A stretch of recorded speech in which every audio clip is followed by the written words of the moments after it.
नमस्कार मित्रों, मैं आपका दास अशोक कुमार। श्रीमद् भगवद गीता के तीसरे अध्याय का महात्म्य पृष्ठ 59। श्री भगवान कहते हैं, प्रिय जनस्थान में एक जड नामक ब्राह्मण था। कौशिक वंश में उत्पन्न हुआ था। उसने अपना जातीय धर्म छोड़कर बनिए की वृत्ति में मन लगाया। उसे पराई स्त्रियों के साथ व्यभिचार करने का व्यसन पड़ गया था। वह सदा जुआ खेलता, शराब पीता, शिकार खेलकर जीवों की हिंसा किया करता था। इसी प्रकार समय बीतता था। धन नष्ट हो जाने पर वह व्यापार के लिए बहुत दूर दिशा में चला गया। वहां से धन कमाकर घर की ओर लौटा। दूरक का रास्ता उसने तय कर लिया था। एक दिन सूर्यास्त हो जब दसों दिशाओं में अंधकार फैल गया, तब एक वृक्ष के नीचे लुटेरों ने धर दबाया और शीघ्र ही उसके प्राण ले लिए। उसके लोप हो गया था, इसलिए वह बड़ा भयानक प्रेत हुआ। जमपिता के लौट आने की राह देखी। जब वे नहीं आए, तब उनका पता उसका पुत्र बड़ा धर्मात्मा और वेदों का विद्वान था। उसने अब तक लिगाने के लिए वह स्वयं भी घर छोड़कर चल दिया। वह प्रतिदिन खोज करता, मगर राहगीरों से पूछने पर भी उसे उनका कुछ समाचार नहीं और मिलता था। तदंतर एक दिन एक मनुष्य से उसकी भेंट हुई, जो उसका पिता का सहायक था। उससे सारा हाल जानकर उसने पिता की मृत्यु पर उत्तर बहुत शोक किया। वह बड़ा बुद्धिमान था। बहुत कुछ सोच विचार कर बहुत पिता का पारलौकिक कर्म करने की इच्छा से आवश्यक सामग्री साथ ले जाने पर उसने काशी जाने का विचार किया।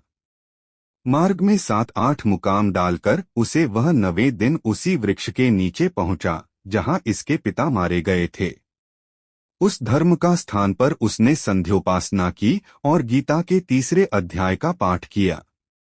इसी समय आकाश में बड़ी भयानक आवाज हुई।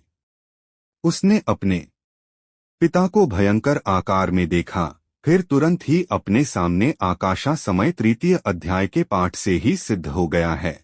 पिता के यूं कहने पर उसे एक सुंदर विमान दिखाई दिया, जो महान तेज से व्याप्त था।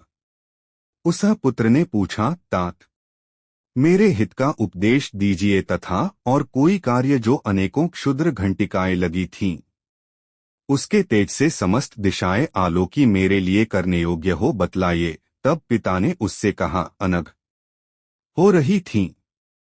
यह दृश्य देखकर उसके चित्त की व्यग्रता दूर हो गई। तुम्हें यही कार्य फिर करना है। मैंने जो कर्म किया है वही मेरे भाई ने विमान पर अपने पिता को दिव्य रूप धारण किए विराजमान देखा। उनवे भी किया था, इससे वे घोर नरक में पड़े हैं।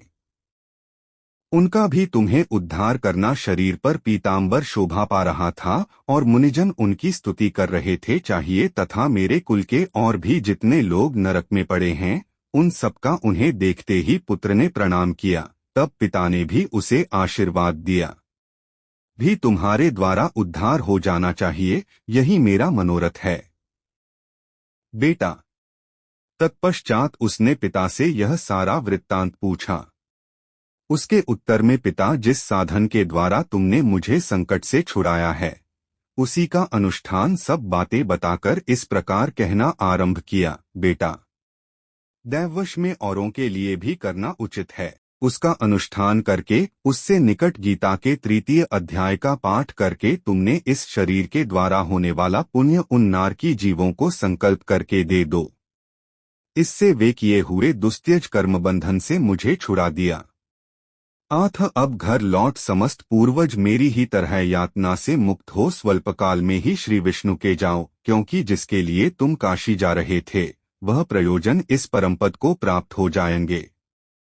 पिता का यह संदेश सुनकर पुत्र ने कहा, तात, यदि ऐसी बात हम लोगों के लिए सब और आनंद ही आनंद है, इस प्रकार सत्कार और आपकी भी ऐसी ही रुचि है, तो मैं समस्त नारकी जीवों का नरक करके पितृलोक के सम्राट परम बुद्धिमान यम ने विष्णुदूतों से यमलोक में उद्धार कर दूंगा। यह सुनकर उसके पिता बोले, बेटा, एवं स्नु आने का कारण पूछा।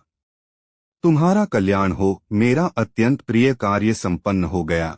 इस प्रकार तब विष्णुदूतों ने कहा, महाराज, शेषशय्या पर शयन करने वाले भगवान, पुत्र को आश्वासन देकर उसके पिता भगवान विष्णु के परमधाम को विष्णु ने हम लोगों को आपके पास कुछ संदेश देने के लिए भेजा है। गए तत्पश्चात वह भी लौटकर जनस्थान में आया और परम सुंदर भगवान हम लोगों के मुख से आपकी कुशल पूछते हैं और यह आज्ञा देते भगवान श्री कृष्ण के मंदिर में उनके समक्ष बैठकर पिता के आदेशानुसार है कि आप नरक में पड़े हुए समस्त प्राणियों को छोड़ दें। गीता के तीसरे अध्याय का पाठ करने लगा। उसने नारकी जीवों का उद्धार अमित तेजस्वी भगवान विष्णु का यह आदेश सुनकर यम ने मस्तक करने की इच्छा से गीता पाठ जनित सारा पुण्य संकल्प करके दे दिया।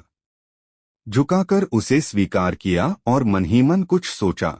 तत्पश्चात इसी बीच में भगवान विष्णु के दूत यातना भोगने वाले नारकम मदोन्मत्त नारकी जीवों को नरक से मुक्त देखकर उनके साथ ही वे जीवों को छुड़ाने के लिए यमराज के पास गए।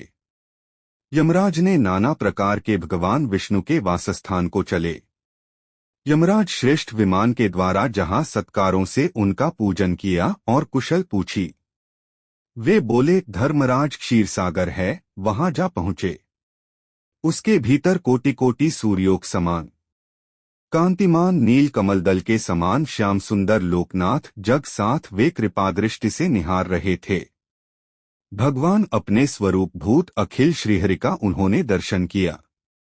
भगवान का तेज उनकी शया बने चराचर जगत को आनंदपूर्ण दृष्टि से आमोदित कर रहे थे।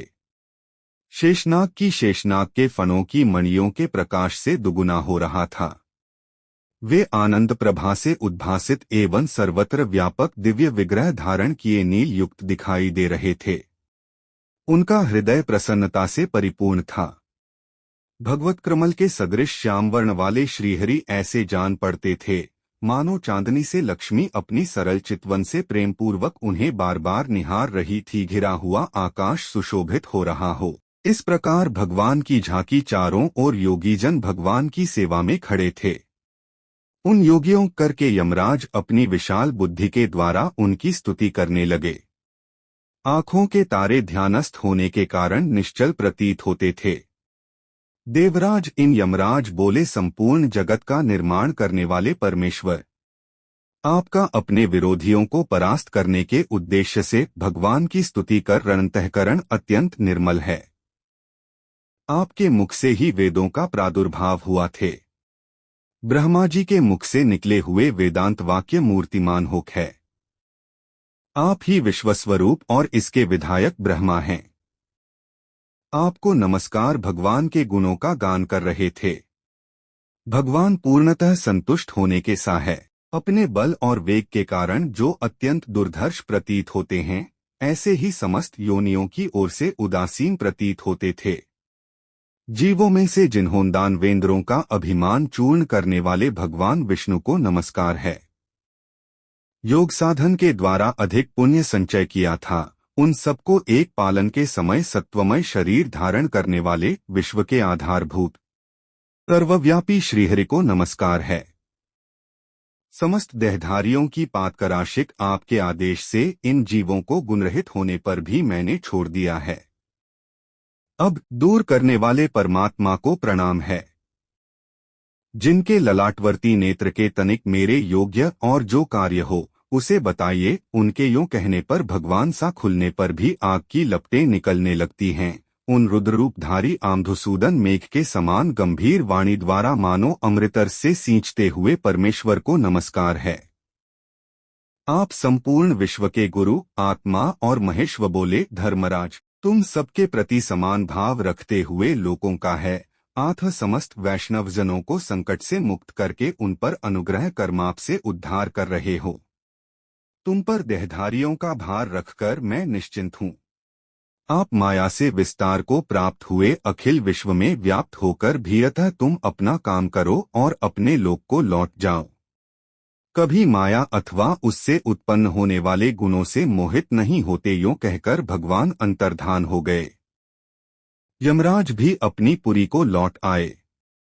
तब वह ब्राह्मण अपनी जाति के और समस्त नारकी जीवों का नरक से उद्धार करके स्वयं भी श्रेष्ठ विमान द्वारा श्री विष्णु धाम को चला गया।